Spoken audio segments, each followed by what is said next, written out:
You taught me the effort, bro. In church, bro, in service. Good morning, everyone, and welcome back to Breakfast with the Boys. So, a quick introduction. I host this little session called Breakfast with the Boys, and what I do during this session is I invite one of my boys, and we just talk about everything concerning life, be it like career, be it masculinity, be it marriage, relationships. Just an open conversation.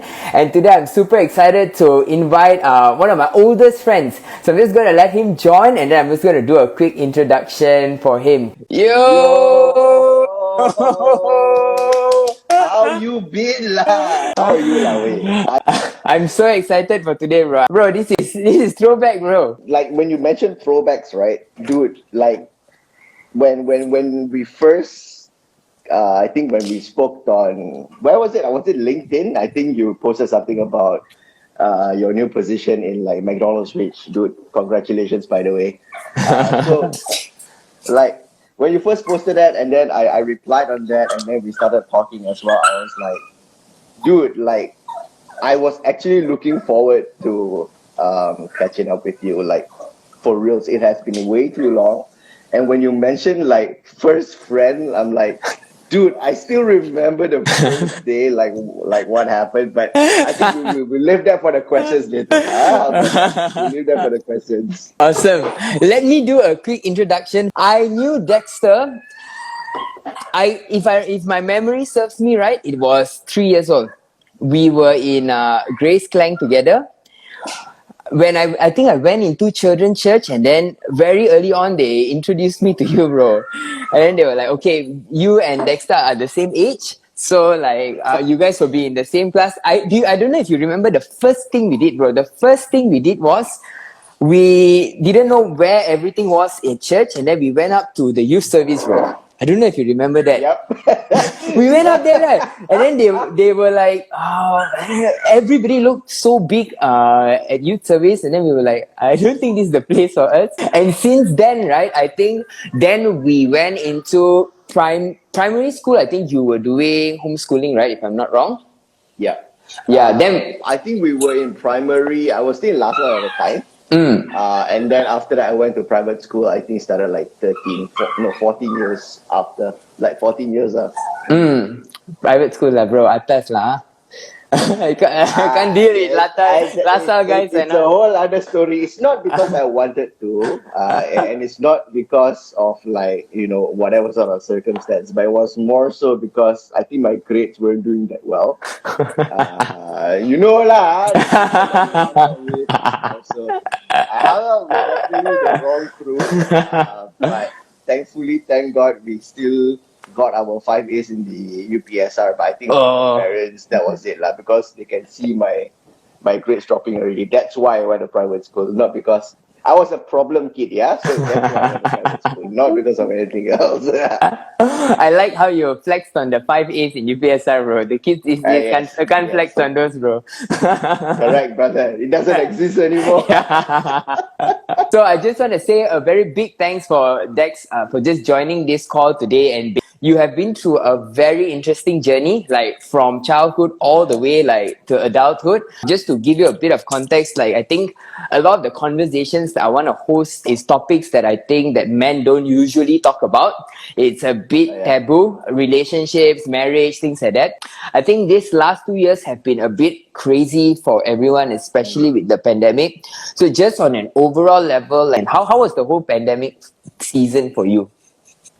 Oh, dude. So, something that a lot of people don't really know about me is that as much as I seem like very out there, like extroverted, friendly, I am actually very much introverted. I'm not an extroverted person.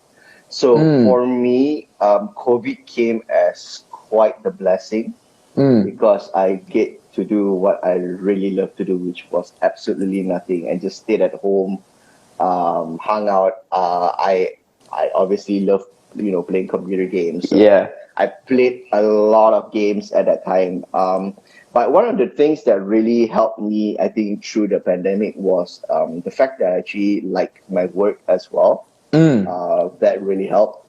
And then in terms of like, how you don't get to go to church, and church a lot of the times is sort of like, the pillar of your week, right? You sort of like, you go to church, you get refreshed and you get your bread for the rest of the week while you actually still service that bread every day at home, right? But the pandemic taught you a different way of like living that life. Like you don't rely on church anymore. You sort of have to like work on your own relationships. And I think for me, especially like me and my wife, we are both quite happy to just stay at home. So we just did. But navigating through COVID was super, super fun for us actually. It wasn't difficult at all. We both love playing computer games, so Okay. that was like our go-to session. COVID was good lah, mate. Like for me, COVID was the best thing, and the fact that COVID happened, it sort of escalated my work as well. So at that time, I just joined, which it's the same company I'm still in, which is Yep. the network. Yep. So we do a lot of esports stuff. So when the moment COVID hit, business shot because esports, like computer games, was so huge during COVID. So yeah, like it just kept me busy. So there was really no sort of like moment in time where I had time to just stop and like, oh, I'm so bored at home. There was really no moment. The only thing that I really missed was this lah, bro. Korean barbecue. Okay. You pretty Bro, much couldn't dine out lah, yeah. you cannot I miss the whole like experience because I love K barbecue and I miss the experience of like going out, like with my wife and then just having Korean barbecue. So that was the only thing I missed. Other than that, Okay, since you talked about Korean barbecue, what is like your top 2 spots for Korean barbecue? Bamboo House oh got or not? crap. Actually no. Okay. So myself and my wife, we like so the one thing that we don't like is distance, right? So the further we have to travel to have our food, the least likely that we'll be there, right? So we actually like pretty local stuff. So you were looking at your as simple as it gets, barbecue plaza, but Okay. it's not really Korean barbecue lah, but that's Thai barbecue. But like your barbecue plazas or just any sort of like local Korean barbecue restaurant, because at the end of the day you end up cooking your own meat, so it doesn't really matter if they're good or they're bad. You just have to cook your own meat. If the meat is bad, it's your fault, right? Because you didn't cook it properly. Yeah. So yeah, but no, not really like don't really have any sort of like favorites, but we just like the stuff, right? That's it. Got it. I'm very, very surprised. I mean, we haven't caught up in a long time, but for you to say that you are an introvert is something I wouldn't have guessed, bro. Seeing how crazy you were in your younger days. But Yeah. when did you? Sorry, go ahead. No. So I think I actually mentioned this to a lot of people, and I'm not saying like that I'm introverted just because but I actually I didn't believe it myself because I had this ability to I like I do a lot of hosting gigs. I do a Yep. lot of like I've heard like voiceover radio at some point. It's sort of like um so I did some research and there's this thing called like an ambivert, which is sort Yep. of like a little mix between a little bit of two. And I felt like I was a little bit of that because for me, I didn't feel recharged when I am out socializing or out doing gigs or events, right? I felt most recharged when I'm staying at home playing computer games or just like chilling with my wife, right? So that was the time that I recharged it. So that's how I learned. Like, so I'm more ambivert, but towards the introverted side actually, Right. which is definitely it caught a lot of people by surprise lah, because they always only get to see the other side where I'm hosting, I'm talking to people, and then I do sales as well, which is like even worse. So I'm literally always out there, Yeah. but it's not really the way I recharge. The way I recharge is at home. I want to go into a bit about your career in a bit, but prior to that, like was there a Yeah. point where you realized that, oh, actually I enjoy staying in and just being in a closer circle rather than being out there? Because I think growing up, it always seemed like you definitely thrive in the environment, but it also seemed like that's where you are at you kind of feel at your peak. Was there a certain age where you realize, oh, okay, maybe in your 20s, okay, actually I really enjoy being a bit more quiet or at home, that's what really drives my energy? Was there a specific point? There was definitely a specific point, but if you ask me exactly when, I probably don't really know. Mm. But probably similar to you, like the moment, actually for me, I started being more introverted when I was in college. Like, Okay. I mean, college and university is probably, one of the most lit times of your life, lah, right? Yeah, you live your best lives in college and university, but for me at that time, I was a bit more reserved. Mm. But that being said, I still hosted all of the college events, all of the university events, which everybody is like, no way you're an introvert, lah. Like, they never believe it. Um, but for me, I think I became a lot more introverted. The most of the time, like when you find me in college, I'm probably at the com lab, trying to download CS:GO into the computer lab computers to try and play CS:GO. I think it's just really dumb things that I do lah. And then yeah, so I think it was in college that I started to like realize that you know what, I prefer to keep like a smaller circle of friends, but a close one. Yeah. Must have been a really interesting scene for the people around you. Oh, this guy, one day Yeah, he's fair. hosting the gig, the other day he's sitting in the library reading a book in a corner, next day he's out here going crazy on the stage, then he's Yeah. quietly sitting alone in the cafe. Dude, if you ask me, I can't explain it either, but it's just the way it is. Like the whole hosting part is, I feel for me, uh, it's a different energy, right? Mm, So, but mm. it's me expounding all of this energy. But the moment I finish hosting a gig, or the moment I finish maybe a radio gig or whatever, right? I will always have this other mode when I'm absolutely just silent. Right. I don't have that ability to continue to socialize or move around or talk to people. I'm no social butterfly. It's something that I have to make myself do. It's not Mm. something that comes naturally. Yeah. Right. Interesting. Thanks for sharing and being really open and vulnerable about like really personality shifts that we go through as adults.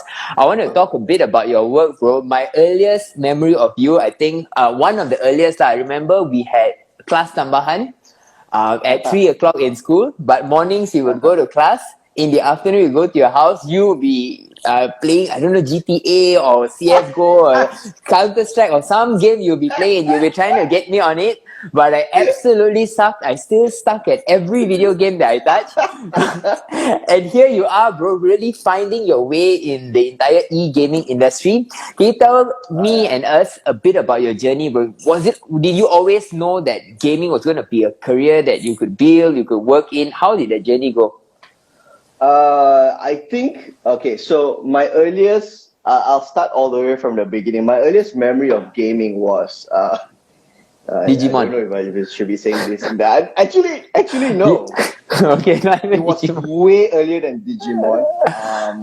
But I'm gonna say it lah, because I think we're all grown ups and it's been a long time. My earliest memory of gaming was my parents. There was one day my parents was not at home. Mm, All right. So it was just me and my brother. So my brother mm, at that time was really young. mm, My brother Nicholas, he was supposed to be taking care of me lah, mm, babysitting. mm, My brother, his friend called him up and they're mm. like, "Yo, you want to go cyber or not?" At that Oh, time, my brother's time is cyber lah. So my brother was like contemplating lah. Should I yeah. stay at home, take care of my brother, or should I go to the cyber cafe? So my brother did the best thing that he could do. He took He brought. me to the cyber cafe. So I think How it old were was you, bro, very. at this time? I How was old? so young. Probably like 6, 7, maybe. Shit, bro. That's Yeah, young. like the size of the mouse was very bigger than the hands, like you know what I mean. So, and then my brother brought me to the cyber cafe. I remember the very first game I played was actually CS 1.6. Okay. So it started off with like Counter-Strike, and then it was a pretty cool moment. Like my brother sort of like bought, rented out like a PC for me, like you do in a cyber cafe, and then he just let me sit there and play. So I just played lah while my brother was hanging out with his friends and stuff. That was my earliest memory of gaming, and since then, it never really stopped because my brother and my sisters as well.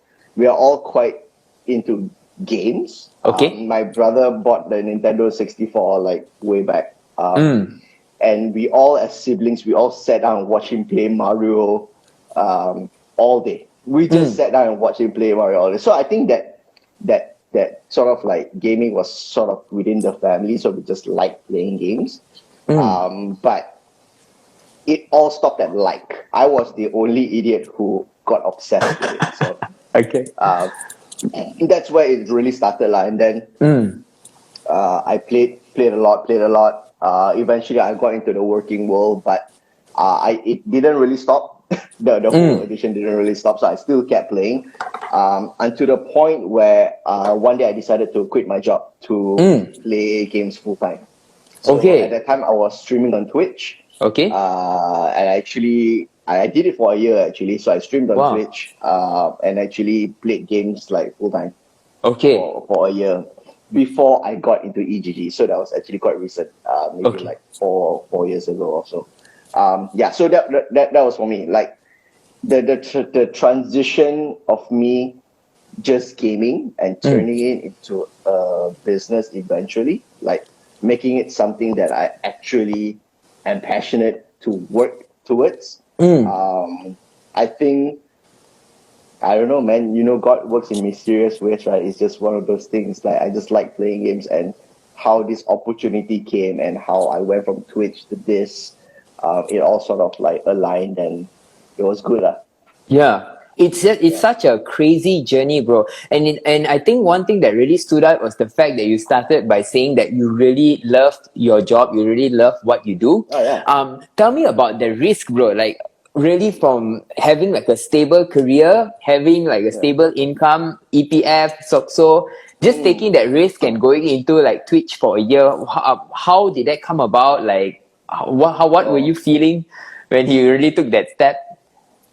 Wow, super good question actually. Not many people has actually asked me this. They all see the part where, oh shit, you actually work, like you game full time for a living. I'm like, yeah, it sounds good that way, but there's this whole other side of like the content creation, the ideation, what you're gonna do on your stream and stuff. So it's a very good question, and I think the initial part of it, when the first thought came into my mind that, hey, you know what, maybe I could try this full time. So I was already streaming, but streaming and working at the same time, honestly, is very, very tiring. So like I said, I'm a very much introverted person. And if I'm doing work and then I come home and stream, I actually don't really have time to recharge, which for me was quite important.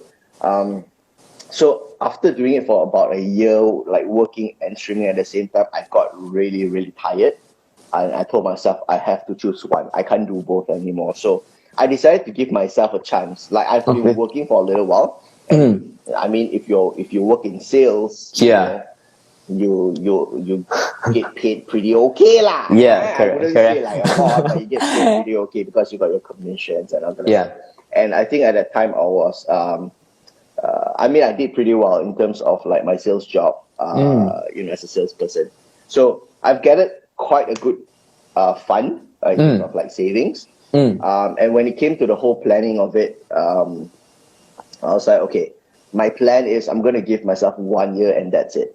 Okay. If in 1 year the streaming thing doesn't work out, I am heading back to work because at that time I was already married. So so the whole responsibility of the house and your car loans, your house loans, all the loans in the world and bills and stuff. I did my accounting. I realized that, okay, you know what? Actually, with this sum of money, I could last for a year. Okay. So I gave myself that timeline. I spoke to my parents about it. more like inform my parents lah. I didn't ask for permission, so I just asked my parents like, hey, you know what? I'm gonna quit my job. I'm gonna do this full time. Which my parents was actually very supportive because they knew at the end of the day I had a plan. So that's why the plan of like 1 year was like super crucial for me. And my wife was crazy supportive as well. She's like, you know what, Dex, whatever you want to do, I will support you 100%. Amazing. So for me, it's just down to your planning lah. And so it wasn't a very difficult process. I did it for a year. I probably screwed up my back. My spine is probably misaligned for many reasons for sitting many hours in front of PC. But it was honestly a good learning curve. I wouldn't say I was a very successful streamer. I didn't really earn enough to, sustain a living. It's good enough for like food, but sustain a living of like bills and stuff is going to be very, very difficult. But it was a very good learning curve for me because I actually learned what it's like to actually start your own business. It's absolutely difficult. If people think that owning your own business, all your problems will be solved, and you don't have to work for someone else anymore, that's crazy talk. Because when you start your own business, all the responsibility falls on you. Correct. You will end up working 24/7. So right.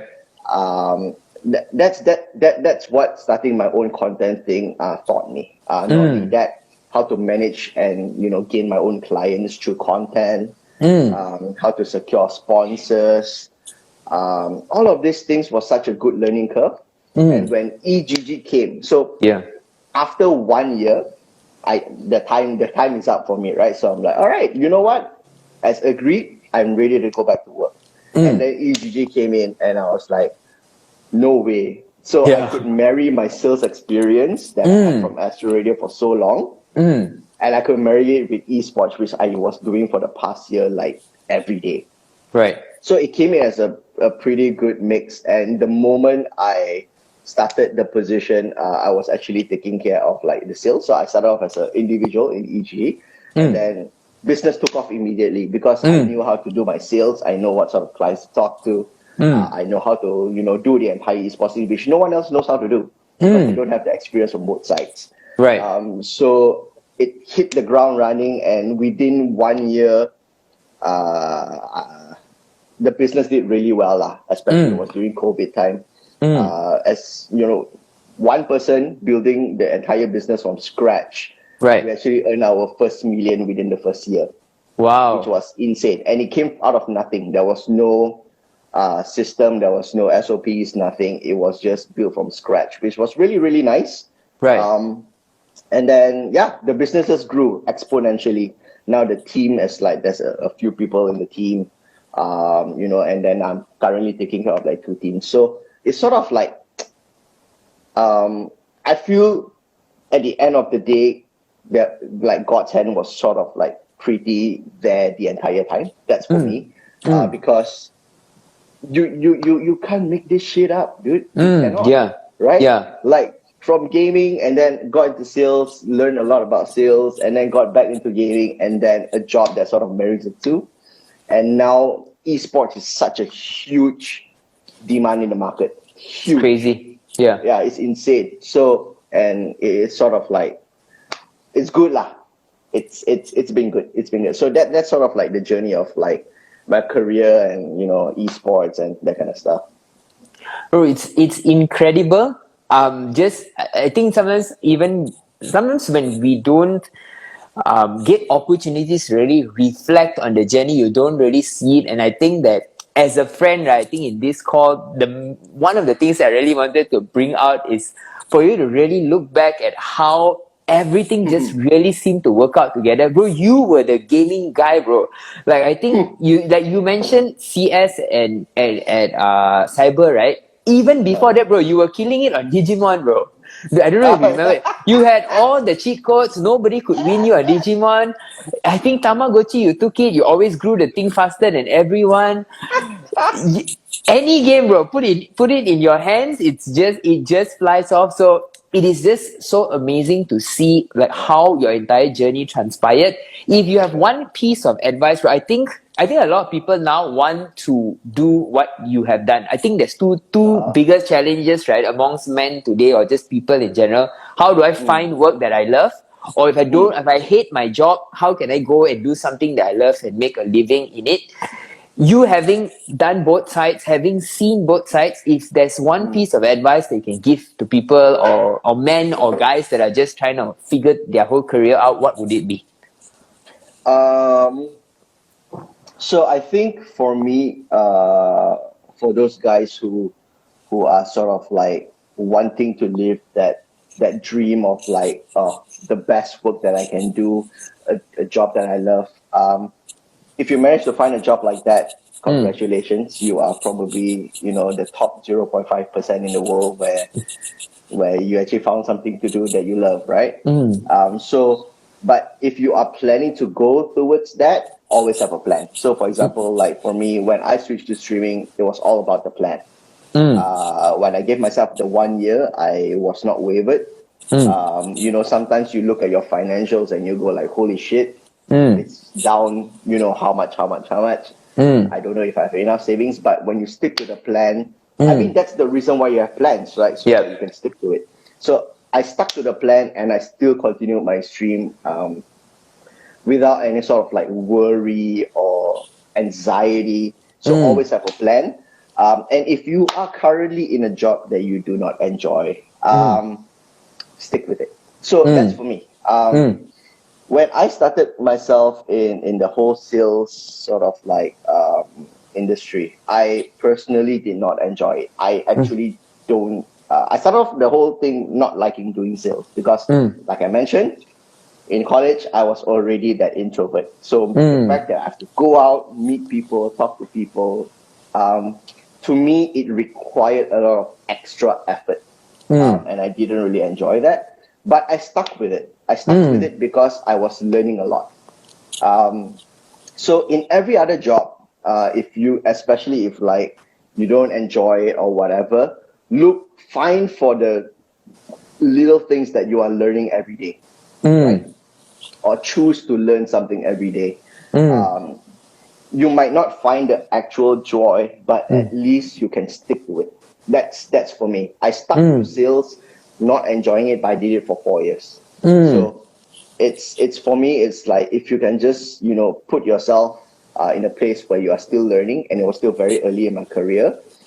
I just stuck to it because I wanted to learn. So I just found something to learn every day. That's it. It's as easy as that. As long as I learn something every day, for me, that in itself is growth, and it's really growth for me. And if you manage to find a job eventually that you enjoy, then that's the best. Congrats. That's amazing advice, and it's very practical advice as well as someone who has been through it, right? So I think if I can sum up your answer, if you really want to take that risk and try something, number one is make sure you build yourself a runway, like what you did, right? You had a 12-month runway. So you also really give yourself a chance to succeed. If not every morning you wake up, you're stressed, bro. Tomorrow got money to eat, or especially if you're married, and then there's responsibilities there as well. And secondly, if you are in a job where you find it to be a bit mundane, just find the little things, right, that you can learn, you can grow every single day. Awesome, bro. I want to touch on 2 more topics, bro. Like, I think one thing you mentioned earlier was about God. So, it's not a popular topic now. People don't want to acknowledge God or the fact that there's a higher power that's influencing things that are happening in our lives. Growing up as a Christian and going into the working world, how did you see those two worlds align for you? For me, I have always believed in the plan. So I think you hear me talk about planning a lot. I always believe in the plan, and for me, God had a plan, because when I look back and look at my life, growing up, and especially the more you grow and when you get into the working world, people are going to throw questions at you in terms of like, hey, like God doesn't exist, or the idea of God, like science explains that God doesn't exist, right? But when I look at my own life and see how how my life has sort of been like orchestrated, there is no freaking way that I could have planned this on my own. No one can plan an entire life perfectly. That's for me. But when I look back and go like every single experience that I have had, it was either a learning curve, right?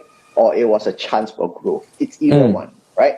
So it all came in so perfectly, like my whole experience in sales, in content, in radio, doing live streaming on Twitch, gaming, and then you look back and you go to where I am now. It's everything that I've learned put into practice, especially when it comes to like my career. So nah, man, like I said, you cannot plan for shit like that. You just don't. You just don't plan for it.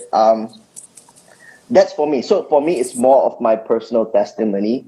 Hey, like for me, you want to believe that like there's no God or whatever. I think that is up to your personal choice. For me, the working world has taught me that hey, every man for himself, right? Yeah. So at the end of the day, like how you feel about things, you are entitled to your opinion. And I'm totally okay with that. Like we can still hang, right? Yeah. That's for me. I'm totally cool with, whatever, whoever, right? So it doesn't really matter to me. But for me, when I look at my own testimony, there is really no denying because, dude, crazy. It's crazy. Like where I was, all that bad influence, like me teaching you the F word, like where I was to where I am now, to being married as well. It's a whole experience that I can't just say it was an accident. No way. So there has to be, God involved. 100% for me. In moments, bro, where you really feel at your peak, or like what you mentioned earlier, in a year you hit that 1 million. If people were to have walked up to you and say, "Hey, Dex, that's amazing. That's like crazy results. How Yeah. did it happen?" Would you bring up God in any part of that answer? Just talking to normal, regular folks, right? Yeah. So for me, I no. Not really. So to honestly answer your question, I would say no. Because at the end of the day, I also believe in a lot of planning. So as much as God has a plan for me, the work wouldn't work out without an actual plan from me Right. as well. So it could Right. be God inspired, it could be Holy Spirit like inspired, but for me, there's always a plan. And when I talk to people, especially when I do sales, I meet like 5 new randoms a day, right? It's just the nature of the job. I When they say congratulations on your achievement, I go like, yeah, but it's not just me; it's a team effort Yeah. because I couldn't do it alone anyways. But would I bring God? I wouldn't because for me, I feel that if I sort of do that, I'm sort of like shoving it down your throat that this is my belief, and I'm not the type of person to be wanting to do that. For me, I think the greatest testimony that can come from me is what I do with that testimony, like through my actions, through the results that I show. Because for me, God's not weak, man. Like, why do I have to promote God?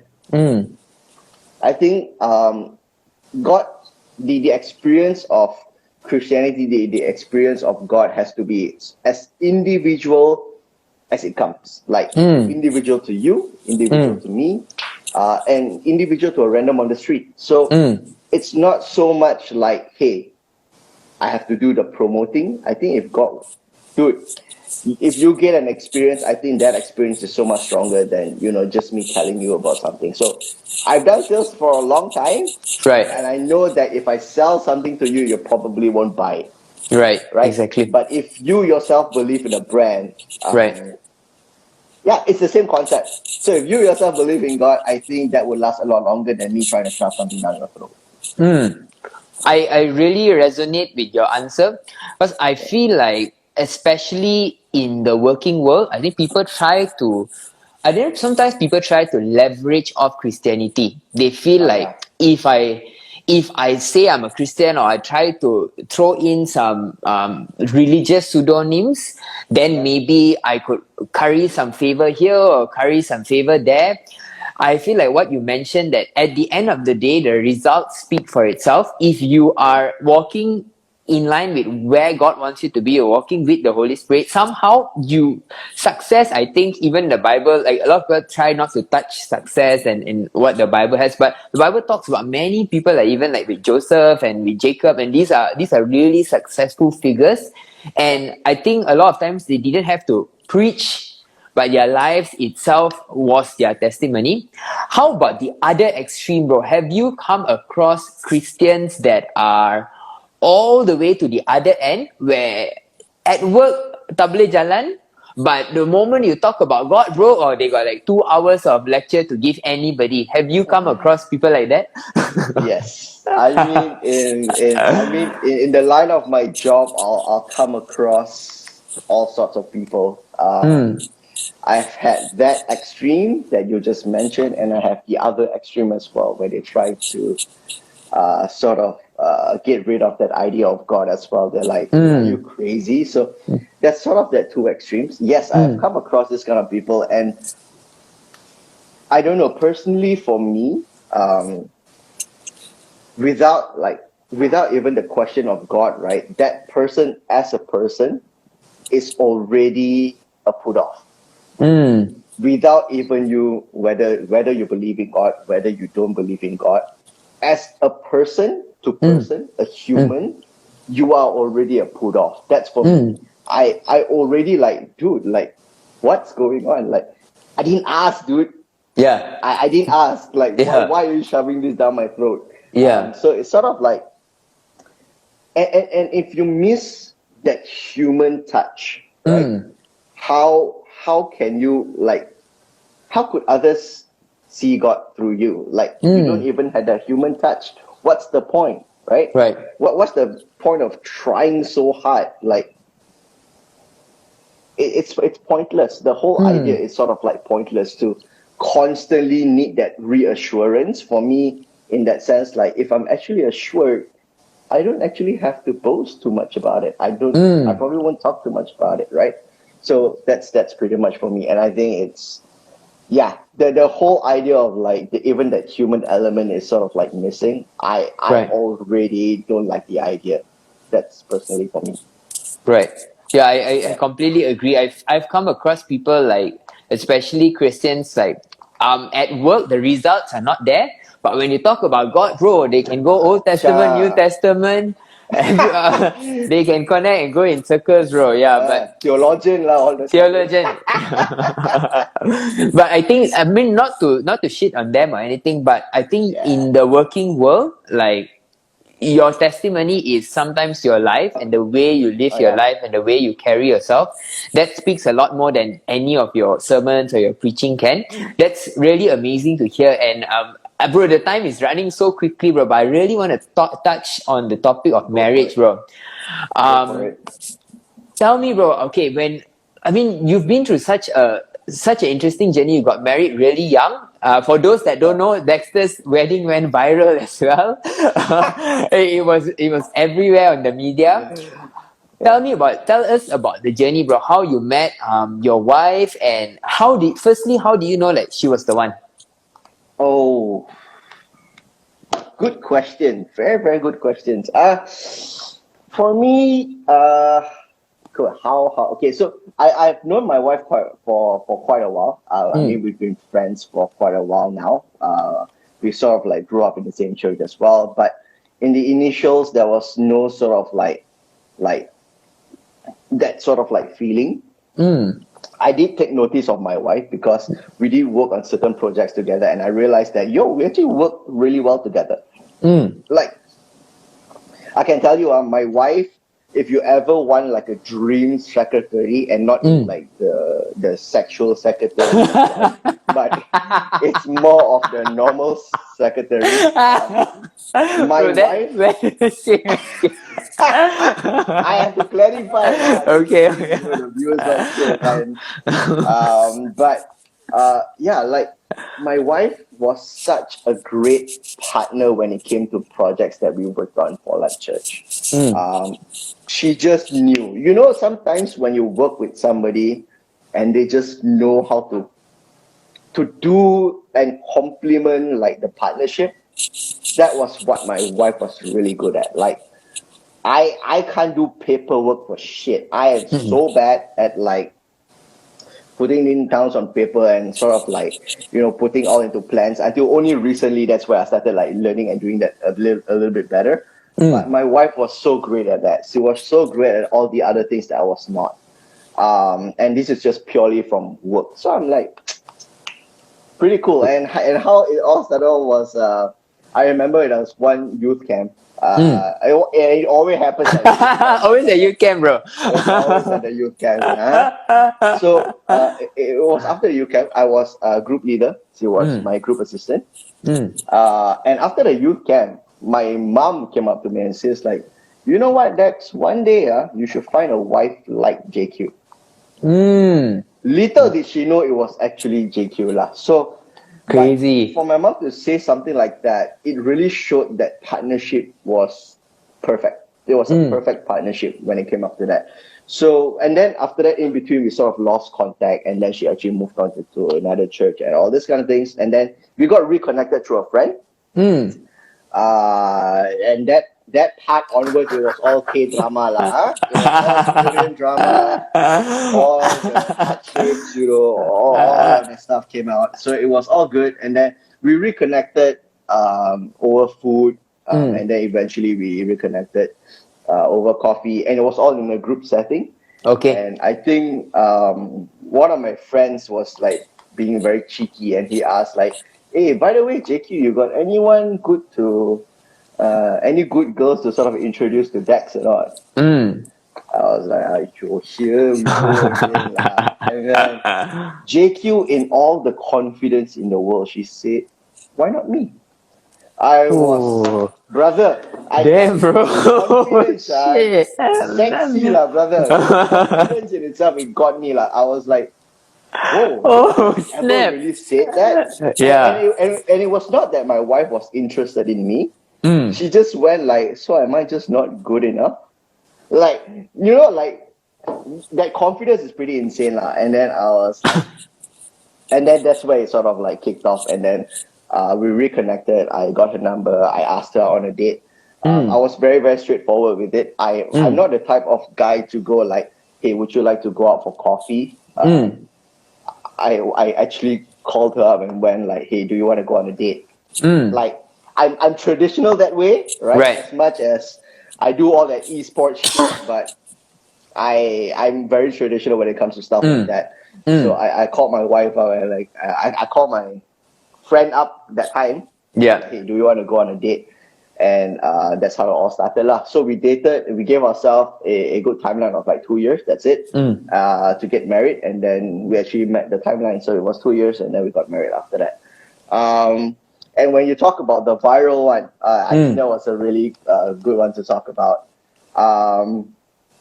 We actually had our wedding at home, which was something that a lot of people normally don't do nowadays. Right. They want to have a whole big event, you know, either at a church or some event space. But for the both of us, we really liked the idea of just getting married at home.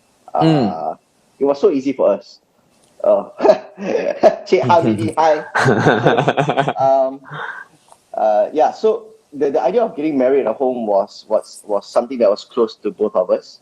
If given a chance, we also didn't want to have the whole shebang. We just wanted to sign the contracts and move on. You know what I mean?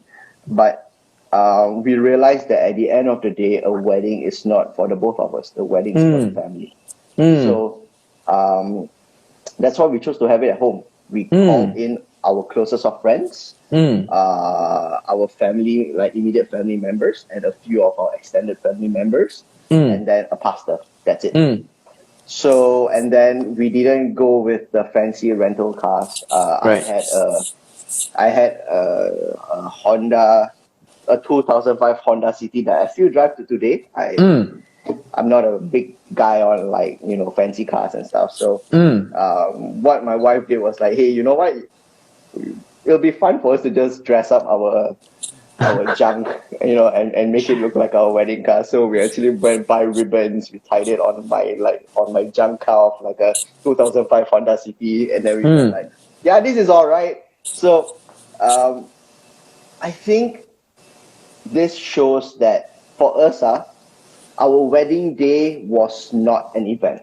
For us, our wedding day was just the beginning to the rest of our lives. That's why we didn't mind having that not so memorable. It was super memorable, honestly. Right, But right. to not have extravagant big wedding was not something that we both believed in. Like I can tell you, you have the whole gate crashing thing, right? Right. You go to the bride's house and then Yeah. they play some pranks on you, blah blah blah.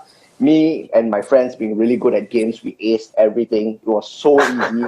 We barely paid ang baos. We were like, you all need to like step up on your games, like guys. Like, Yeah. this is too easy. And then when I picked up my wife, what happened was we actually the pastor was running late, so we actually Okay. stopped for McDonald's ice cream. Me, my wife, and the whole gang. So we Right. went through a drive-through. We were just having ice creams while waiting for the pastor to arrive at my house. Right. Dude, that for me created so much more of a memory than having a wedding by the lake. And there's no problems Right. to people who are having like that sort of wedding. I think it's beautiful, it's nice, but it didn't mean much to us personally. So the whole idea of having ice cream during your wedding, Right. that for us was like that was icing on the cake. We're like, this is everything that we've dreamed of. A simple wedding, something very chill, quiet, small. And I think the reason why that whole idea went viral was obviously people could resonate with it, especially people in our day and age where, inflation prices are insane, and your salary has maintained the same over the last 10, 15 years. Money is difficult. Money is difficult to make. And to be good stewards of money right now is more important than ever, honestly. Like every dollar counts, especially when you are starting off, you are just starting to work. Every dollar counts now, and with inflation coming and your groceries going up, all of these things were more important to us. The idea of having a house, having good food to eat for lunch and dinner, that was more important to us than just a big day. It's such an amazing story which I feel needs to be spoken of more often. I think solely because a lot of people feel this way, bro. That is the truth about what everybody feels, but I think nobody rarely has the guts to go out there and do it, and to really say, you know what, this is what we want to do, this is how we're going to have our marriage. We want it to be small, we want it to be simple, it doesn't have to be lavish, it doesn't define anything. I think especially, bro, I can say this because I'm married into a Chinese family. A lot of times I think with the Chinese marriages, it's supposed to speak of your status or about your wealth, about your position, station in life, right? But I think you really broke through stereotypes, and I think that there must be a lot of people out there that's still inspired by this story, but maybe you will never hear about it. So bro, and you talk about memory, bro. This is at least 3-4 years ago, right? You got married or longer? 5. It's been 5. 5 years ago, and it's so fresh in my mind. When we were about to do this, the one thing that just kept coming to me was like, one thing that was in my memory is how you really broke through stereotypes, bro. That is amazing. But just before we wrap up, bro, I just want to ask you, in terms of your wife's perspective, like, was she like completely aligned the whole time, especially with your wife's family? Were they okay to really go down this route? Was it tough for you to communicate this with them? So that's the other. I think based on the story that I told, yes, it sounds very fairy tale-y, but I have to say this out there. At the end of the day, a wedding is not for the both of you. The wedding is for the family, because if the both of you really, really wanted to just sign papers and run away, you could do that. You can. But why do you have an event? It's so that the entire family can come and celebrate with you. So, one of the big things for me was what my family thought about it, because a wedding's for the family. And to do this, this was definitely our preferred. So my wife, the both of us, we bought into the idea day one. We didn't want to have extravagance, so we already knew that we wanted this. But when the time came for something like that to actually happen, for me, I told her we have to get our parents buy-in. And if my parents are not on board, we will have whatever wedding that that they feel that they want. But my parents, being my parents, because I know my parents, they were like, yeah, do whatever you want, just don't come back to us for money, right? So tough love lah. Just do whatever you want, but don't come back to me for money. And JQ's parents were the exact same as well. They were like, yeah, like there were a few traditions that we stuck by. For example, we call it the hantaran, right? The hantaran, and then there's also the whole idea of like paying like a dowry as well. I'm totally cool with all of those things because, like I said, at the end of the day, it's about the family. But to get the parents were so cool as well. They're like, yeah, at the end of the day, you guys do whatever you want. Just make sure you invite us for the wedding. That's it. So we're like, cool. When we got the buy-in of all the families, easy.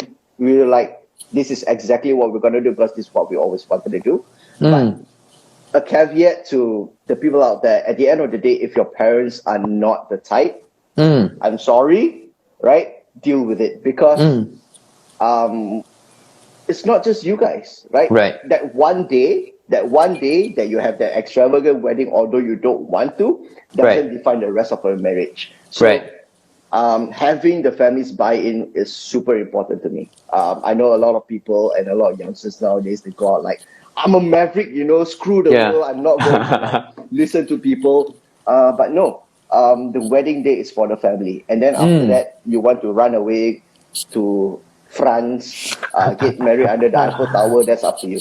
Right? But this principle of family is very, very important. And I hope people still keep that part where they seek the family's advice first before actually deciding on anything else. That's amazing to hear, bro. I think, especially like you said, in a day and age where everybody has an opinion, like I am empowered to have my own say, so I don't need you to tell me what to do, kind of thing. I think it's so only Asian of us that we still ask our parents for like thoughts and input, but it's also still so valuable. I think you can't run away from people that have experienced like life a little bit more. But I think it doesn't discount from the fact that you knew what you wanted to do. And I think as a man, that carries a lot of weight. The fact that you also know what you want. It's not like, I don't know, should I do this? Should I do that? You already decided. Yeah, that's amazing, man. And one last bonus question, bro, since you brought up the whole secretary thing, right? I think men out there, especially in hookup culture today, right? It is so profoundly lifted up. Like, the more women you sleep with, the more alpha you are. The more you go out there and you party around means you are so much more, like, I don't know, influential or superior to the rest of men. How you being, especially in the media industry, being around, like, I don't know, attractive people, I would say, and also at the same time being married and being a husband at home, how do you navigate that, especially sexuality as a man in a married situation versus like the influence out there and what people are talking about? Really good question. You're hard hitting today. Love it, love it. So, I think I have a very clear stance on this. So now I'm gonna sound like a really old man, but I've done my time. So, your college and university days, and your high school days. At that time, it doesn't. Whatever happens at that time is sort of like it doesn't really count because at the end of the day, you were still finding life. You're still finding your sexuality. You're just, you're still talking to people, getting to know people. But I'm very proud to say I've actually never had a real girlfriend up until my wife, right? And my wife was my first girlfriend, last girlfriend, and wife. So that's essentially it for me. The moment that transition happens, I think for me, it was clear that at the end of the day, right, the moment I am married, I have already made a conscious decision to sort of stick to that. And I will do my very best or whatever it takes to make the marriage work. I think to have that idea is very important in any marriage, so that whenever things happen, your automatic response doesn't go directly towards like, nah, this marriage is not working. Your automatic response goes to, how can we make this work? So, and that mindset is very important for me. So, when it comes to navigating work, socializing, and all this kind of thing, you have to be able to draw lines and boundaries beforehand. Yes, beforehand. So when you make conscious decisions beforehand, it helps you make the good decision when it comes down to making that decision. So beforehand, when I have already decided that, hey, you know what? Because I'm already married, I'm deciding that I'm not going to be sleeping around, or I'm not going to be cheating anymore. I'm not going to have any sort of like emotional connection. And I think I draw that line very clearly.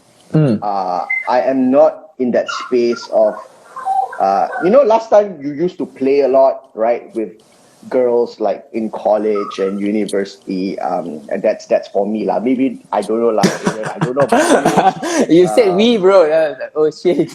And my wife just joined the live, bro.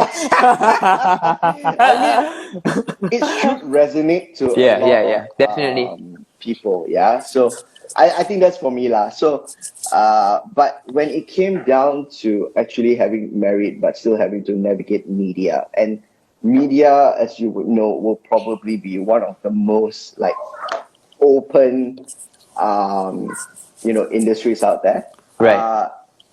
So the idea of making a conscious and firm decision beforehand and setting that boundaries is very, very important. I felt like it has helped me a lot to sort of like navigate, because, dude, the girls will always be there, and they will always be, one or two, especially when you reach to like a certain position, earning capacity, stability. All of these things is very sexy, right? And when and there's gonna be always people who are gonna be attracted to that. But when you draw boundaries clearly, like, hey, I'm here to do business, or I'm here to just be friends, that helps a lot. So all of these pre-decisions will help you when it comes down to actually making that decision. That's for me, man. That's for me. Yeah. I think that is such an hang on, my dog is barking. Hello, dog. My dog said that is the best answer she's heard, bro. Bro, but I think that is so refreshing to hear, especially in hookup culture. It's like, the more you are out there, the more you are the man. And I think that, I don't know if you know this, bro, that there's really like a small section of the internet where guys are actually, number one, giving up porn completely. It's called like this no-fap community. So they're really trying to abstain from porn. And also a lot of masculine family values are coming back today. Like really how important it is to be a father at home. I just shared one of these stats on Father's Day. Like they say, like in the 40s, right? 60% of fathers say that they only spend 2 hours a day with their kids, and they've never changed the diaper. Wow.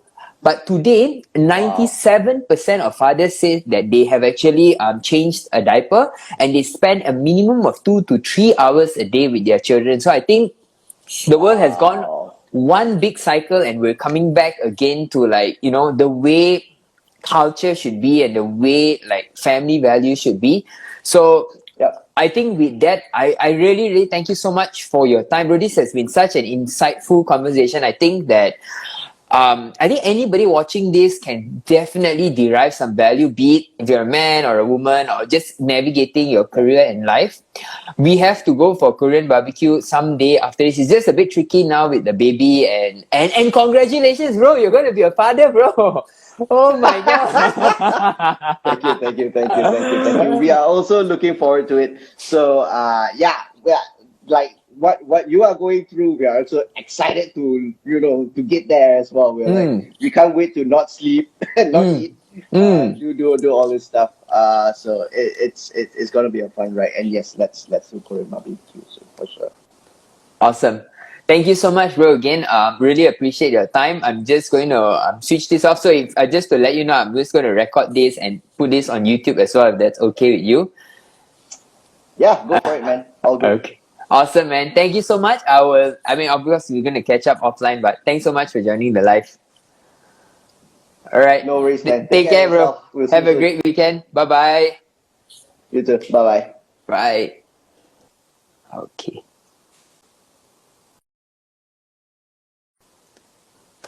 Thanks, thanks everyone for joining in this second episode of Breakfast with the Boys. It's been an amazing time just hearing Dexter's truth and vulnerability and just his whole journey in terms of career, in terms of navigating marriage, being a father, and just overall being a man. So thank you so much. I will catch you guys in the next one. Bye bye.